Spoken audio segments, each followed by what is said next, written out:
आज हम लोग रिवाइज करेंगे करंट इलेक्ट्रिसिटी को एकदम शॉर्ट और प्रिसाइज वे में। स्टार्ट करते हैं। इलेक्ट्रिक करंट होता है rate of directional flow of electric charge. ये एक स्केलर क्वांटिटी होता है, ये मूव करता है in the direction of positive charge. इसका यूनिट होता है एम्पियर। अब देखो, अगर हमें जानना है कि टी टाइम पर कितना इलेक्ट्रिक करंट है, यानी कि इंस्टेंटेनियस करंट, तो उसका फॉर्मूला होता है D q by d T. और वहीं पे हमें जानना है कि कितने टाइम में करंट कितना है, तो उसका फॉर्मूला होता है I average is equal to delta Q by delta T. ठीक है, इसका दूसरा फॉर्मूला होता है I average is equal to integration of I D T by integration of D T. अब अगर हमें चार्ज से करंट पे जाना है, ठीक है, तो उसका फॉर्मूला होता है I is equal to d q by d t. ठीक है, और इसका slope of q t graph हमें बताता है करंट को। ठीक है, क्योंकि हम लोग यहाँ पे डिफरेंशिएशन कर रहे हैं, वहीं पर जब इंटीग्रेशन करते हैं तो हमें मिलता है चार्ज। तो चार्ज हो जाएगा delta Q is equal to integration of I D T. ये बताता है area of I T graph से हम लोग डेल्टा क्यू को फाइंड कर सकते हैं। अब देखो, अगर कोई आइसोलेटेड कंडक्टर है, ठीक है, और अगर आइसोलेटेड कंडक्टर है, इसका ये मतलब है कि वो बैटरी से कनेक्टेड नहीं है, तो उस वक्त मतलब लार्ज नंबर ऑफ इलेक्ट्रॉन्स जो होंगे वो रैंडम मोशन शो करेंगे। ठीक है, और एन का वैल्यू हो जाएगा at that time 10 to the power 28 electron per meter cube. ठीक है, एन जो है ये नंबर ऑफ फ्री इलेक्ट्रॉन है पर यूनिट वॉल्यूम। टेम्परेचर बढ़ाने पर जो तुम्हारा रिलैक्सेशन टाइम होता है वो डिक्रीज करता है। और रिलैक्सेशन टाइम क्या होता है? रिलैक्सेशन टाइम होता है average time between two collision. किसी भी आइसोलेटेड कंडक्टर के इनसाइड जो इलेक्ट्रिक फील्ड की वैल्यू होती है वो होती है 0। ठीक है, वी एवरेज होता है 0, half M V square is equal to 3/2 K B T. और के बी की वैल्यू होती है 1.38 into 10 to the power -23 joule second per kelvin. अब देखो, जो भी चीज़ें मैंने पेन से हाईलाइट की है वो वेरी इंपॉर्टेंट है, और ये सारी चीज़ें मतलब कह सकते हैं कि उतनी इंपॉर्टेंट नहीं है, लेकिन ये एकदम ये मतलब मस्ट है। ठीक है, तो जब बैटरी कनेक्ट होती है कंडक्टर से at that time force is equal to Q E. ठीक है, क्यू को हम लोग ई भी लिख सकते हैं, स्मॉल ई, तो यहाँ पे मैंने स्मॉल ई और ई लिखा है। ई यहाँ पे इलेक्ट्रिक फील्ड है। ठीक है, इलेक्ट्रिक फील्ड को हम लोग लिख सकते हैं वी बाई एल, यहाँ पे वी है वोल्टेज। ठीक है, अब देखो फोर्स को हम लोग लिख सकते हैं एम ए। ठीक है, और जब ये एम इधर से नीचे जाएगा तो ये हो जाएगा acceleration is equal to Q E by M E. M E का मतलब है मास ऑफ इलेक्ट्रॉन। ठीक है, ये एम और ई आपस में मल्टीप्लाई नहीं हो रहे हैं, और जब हम क्यू को ई से रिप्लेस करेंगे तो वो हो जाएगा ई बाई एम ई। ठीक है, ड्रिफ्ट वेलोसिटी होती है V D is equal U plus A T. अब यू इनिशियल वेलोसिटी 0 है तो वी डी हो जाएगा ए टी। ए को हम लोग लिख सकते हैं ई बाई एम, तो हो जाएगा drift velocity is equal to e by m into tau. I हो जाएगा n e v d, ohm's law होता है V is equal to I R. Sigma होता है n square tau by m. Resistivity होता है 1 बाई सिग्मा। ठीक है, तो 1 बाई सिग्मा यानी कि सिग्मा होता है कंडक्टेंस, राइट, तो रेजिस्टिविटी हो जाएगा resistivity is equal to 1 by conductance. अब रेजिस्टिविटी को हम लोग क्या लिख सकते हैं? M by N square tau. देखो, इसको एकदम ईजी तरीके से हम याद करवाते हैं।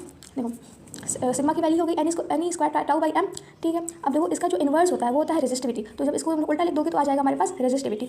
अब जब रेजिस्टिविटी आ गई है तो हम जानते हैं रेजिस्टेंस होता है रो एल बाई ए, तो जब इसी रेजिस्टिविटी में एल से मल्टीप्लाई और ए से डिवाइड कर दोगे तो आ जाएगा हमारे पास रेजिस्टेंस, और V is equal to I R होता है, तो जब तुम इसमें ही आई से मल्टीप्लाई कर दोगे तो हमारे पास आ जाएगा वोल्टेज। ठीक है, और जो ये वाली जो फॉर्मूला आई है ये होता है हमारा माइक्रोस्कोपिक ओम्स लॉ, और जो V is equal to I R होता है ये होता है मैक्रोस्कोपिक। ठीक है, मोबिलिटी को हम लोग न्यू से डिनोट करते हैं। मोबिलिटी होता है वी डी बाई ई, यहाँ पे वी डी है हमारा ड्रिफ्ट वेलोसिटी, इसको हम लोग small E tau by M से लिख सकते हैं। ठीक है, करंट डेंसिटी को हम लोग जे से डिनोट करते हैं। इसका ये एक वेक्टर क्वांटिटी होती है, इसका unit ampere per metre square होता है। इसका डायरेक्शन अलॉन्ग करंट होता है J is equal to I by A, जहाँ पे I is equal to J dot A. जब डॉट होता है तो हम लोग कॉस थीटा लिखते हैं किसी भी फॉर्मूला में, तो यहाँ पे आ जाएगा जे ए कॉस थीटा।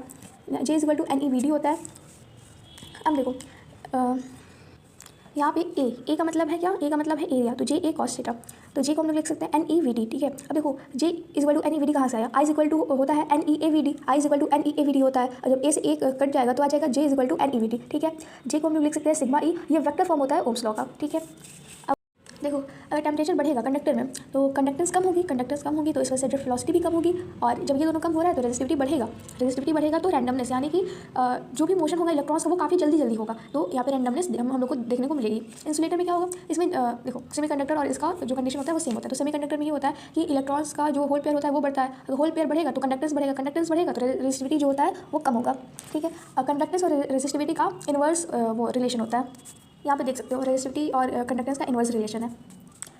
उससे हमें पता है रेजिस्टेंस होता है R equal to rho L by M. अगर एरिया कांस्टेंट है तो रेजिस्टेंस डायरेक्टली प्रोपोर्शनल हो जाएगा लेंथ के, तो क्या हो जाएगा 100 into delta R by R is equal to delta L by L. देखो उसको सेम चीज़ से मतलब इधर डिवाइड करोगे तो हमने 11 से पढ़ा होगा, तो 100 into delta R by R is equal to delta L by L into 100, ये दोनों आपस में इक्वल हो जाएंगे। अगर लेंथ कांस्टेंट है यानी कि ये कांस्टेंट है तो इस वजह से R is equal to inversely proportional to area, तो हो जाएगा delta R by R is equal to minus delta A by A. R1 by R2 is equal to inverse है तो A2 ऊपर आ जाएगा, तो A2 बाई A1।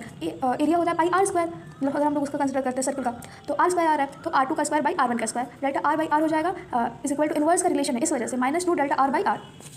अब देखो अगर वॉल्यूम कांस्टेंट है तो इसका ये मतलब है कि जो हमारे पास कंडक्टर था वो स्ट्रेच किया गया है, तो हो जाएगा R equal to rho L by A, मतलब कि अगर हम लोग ऊपर L से मल्टीप्लाई करें और L से ही डिवाइड करें तो हमारे पास आ जाएगा R equal to rho L square by we.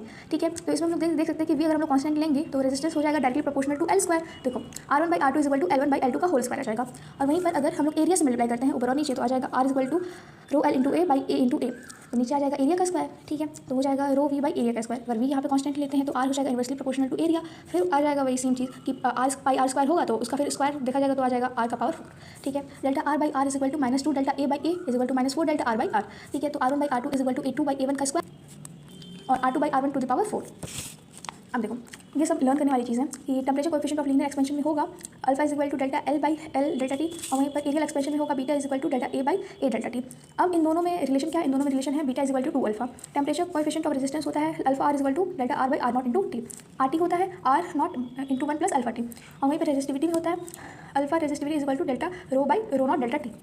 ये सब ऐसे ही मतलब लर्न करने वाली चीज़ें हैं, तो इनको लर्न करना ज़्यादा प्रेफर करना अच्छे से। अब देखो रिलेशन अगर हम लोग टेम्परेचर कोएफिशिएंट ऑफ मतलब कि लीनियर एक्सपेंशन हो गया, रेजिस्टेंस हो गया, रेजिस्टिविटी हो गया, तो इन सब का रिलेशन होता है R equal to rho L by A, तो अल्फा आर हो जाएगा alpha of resistivity minus alpha. ठीक है, यानी कि हम लोग कह सकते हैं minus of alpha is equal to alpha rho plus alpha R. ठीक है, अब वो सेल है, सेल जब वो डिस्चार्ज करेगा, डिस्चार्ज यानी कि एक तरीके से देख सकते हैं नेगेटिव, तो हो जाएगा V T is equal to V A minus V B, तो होगा ही, तो यहाँ पे नेगेटिव का साइन आ जाएगा तो ई माइनस आई आर। और वहीं पे अगर चार्ज होगा तो आ जाएगा पॉजिटिव, यानी कि यहाँ पे देखो charging of battery V T is equal to E plus I R. ठीक है, अब वो जो आइडियल बैटरी होती है उसका रेजिस्टेंस होता है 0, तो V T is equal to E आ जाएगा। ठीक है, अब समझ लो जो बैटरी है वो सर्किट से कनेक्टेड नहीं है, तो सर्किट से जब कनेक्टेड नहीं है तो करंट ही नहीं फ्लो कर रहा है, तो आई की वैल्यू 0 हो जाएगी, तो उस वक्त भी टर्मिनल वेलोसिटी तुम्हारी ई की इक्वल ही आएगी। चार्जिंग होंगी तो मैंने बताया कि ऐड होगा ई प्लस आई आर, वहीं पर डिस्चार्ज होगा तो माइनस आएगा, तो V T is equal to E minus I R. Combination of resistance, अब कॉम्बिनेशन ऑफ रेजिस्टेंस देखो सीरीज़ में, तो सीरीज़ में है यानी कि करंट सब में सेम जाएगा, करंट सेम जाएगा तो जो वोल्टेज है वो डिफरेंट जाएगा, तो वी टोटल आ जाएगा V1 plus V2 plus V3, are equivalent भी आ जाएगा R1 plus R2 plus R3। अब अगर n इक्वल है तो R इक्विवेलेंट हो जाएगा NR। ठीक है, और देखो पैरेलल कभी हम पैरेलल ही बता रहे हैं कि जिस तरीके से इसमें देखो I सेम होगा V डिफरेंट होगा, यहाँ पे I डिफरेंट होगा और V सेम होगा। ठीक है, अब यहाँ पे अगर n इक्वल रेजिस्टेंस है तो R इक्विवेलेंट होगा NR, और यहाँ पे जब n इक्वल रेजिस्टेंस है लेकिन वो सब पैरेलल में लगे हैं तो R इक्विवेलेंट होगा R बाई N, यहाँ पे डिवाइड हो जाएगा, यहाँ पे मल्टीप्लाई हो जाएगा। राइट, अब देखो दोनों में जो E इक्विवेलेंट होता है वो सेम होता है, यानी कि यहाँ पे NE आएगा अगर इक्वल E है। ठीक है, E इक्विवेलेंट, और यहाँ पर भी NE ही आएगा। ठीक है, अब देखो जो हाउस होल्ड सर्किट होता है वो पैरेलल सर्किट होता है। अब इस चीज़ को समझाने के लिए हमारे पास जैसे कि हम लोग जानते हैं कि V equal to I R होता है, इधर देखिए V equal to I R है। ठीक है, तो जब I बढ़ता है, ठीक है, तो जितना ज़्यादा वोल्टेज रहेगा उतना ज़्यादा हमारे पास करंट होना चाहिए। ठीक है, अब देखो वहीं पर हम बोलें कि अगर करंट ज़्यादा है तो रेजिस्टेंस क्या होगा, रेजिस्टेंस इसके नीचे आएगा तो आ जाएगा रेजिस्टेंस कम होगा, मतलब कि करंट और रेजिस्टेंस का इनवर्स रिलेशन है, और वहीं पर वोल्टेज और रेजिस्टेंस और वोल्टेज और करंट का डायरेक्ट रिलेशन है।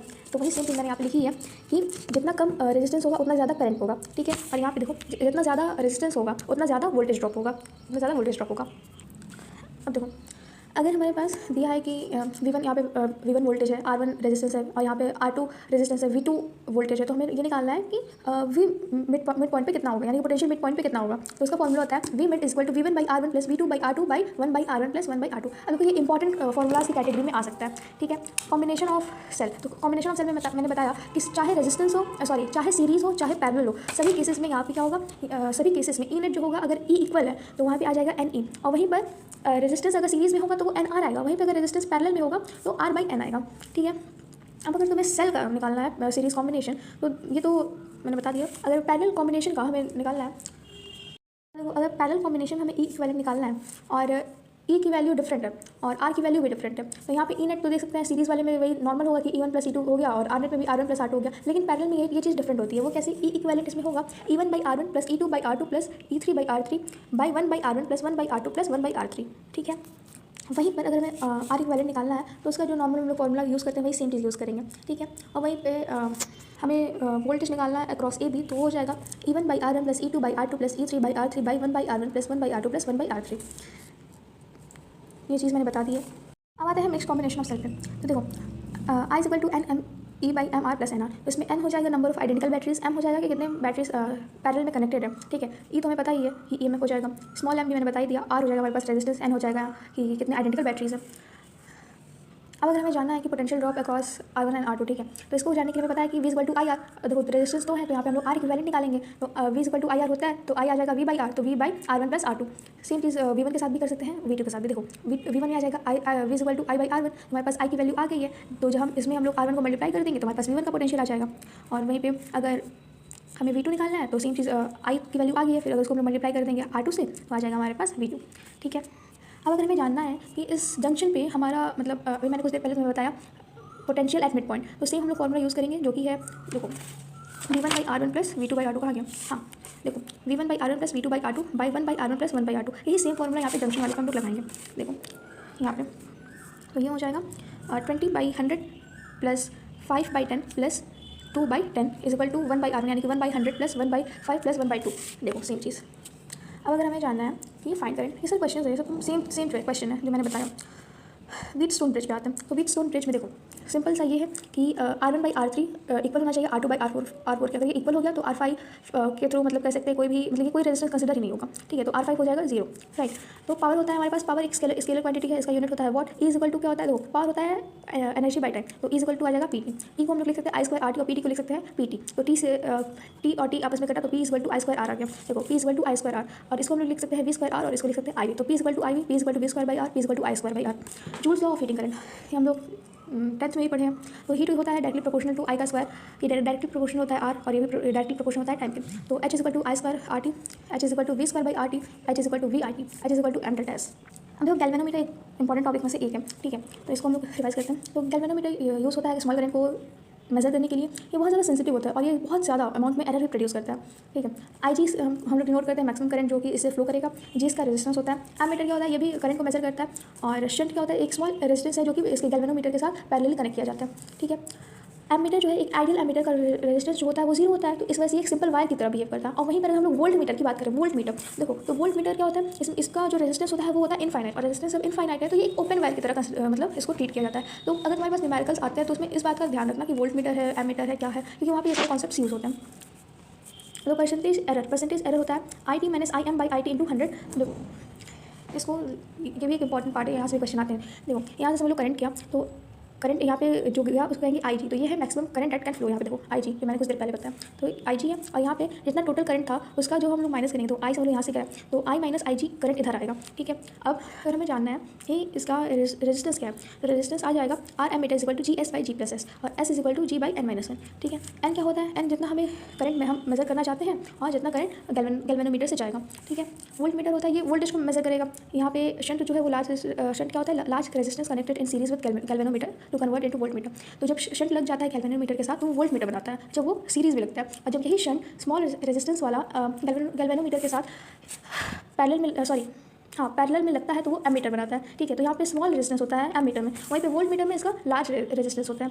एक आइडियल वोल्ट मीटर का R इनफाइनाइट होता है, ओपन वायर की तरह बिहेव करता है। परसेंटेज एरर होता है VT minus VM by VT। VT यहाँ पे है V total minus V measured by V total into 100। R volt meter होता है G+S। ठीक है, क्योंकि सीरीज में तो G+S होगा, और यहाँ पे जब पैरेलल में था तो पैरेलल में यहाँ पे आ गया था क्या, GS/G+S। ठीक है, तो S is equal to G/N-1। तो देखो यहाँ पे S is equal to G/N-1 है, और यहाँ पे क्या है, S is equal to G/N-1। तो ये है जब ये है वोल्ट मीटर का और ये है एमीटर का। ठीक है, मीटर ब्रिज क्या होता है, मीटर ब्रिज में यहाँ से क्वेश्चन आता है। तो देखो यहाँ पे रेजिस्टेंस P है, यहाँ पे रेजिस्टेंस Q। ठीक है, यहाँ पे L डिस्टेंस पे हम लोग यहाँ पे ये वायर कनेक्ट किए हैं, और ये दूसरा है तो हो जाएगा P/Q। हाँ, तो हम ये बोल रहे थे कि P/Q आ गया, तो यहाँ पे हो जाएगा, यहाँ पे देखो ये वायर यहाँ पे कनेक्ट है, तो P/Q ये दोनों रेजिस्टेंस है तो उससे फर्क नहीं पड़ रहा है। ठीक है, तो P/Q is equal to L/100 minus L। तो यहाँ से क्वेश्चन आते हैं, इस फॉर्मूला को लर्न कर लेना, इंपॉर्टेंट है। यहाँ पे हमारा चैप्टर खत्म हो गया।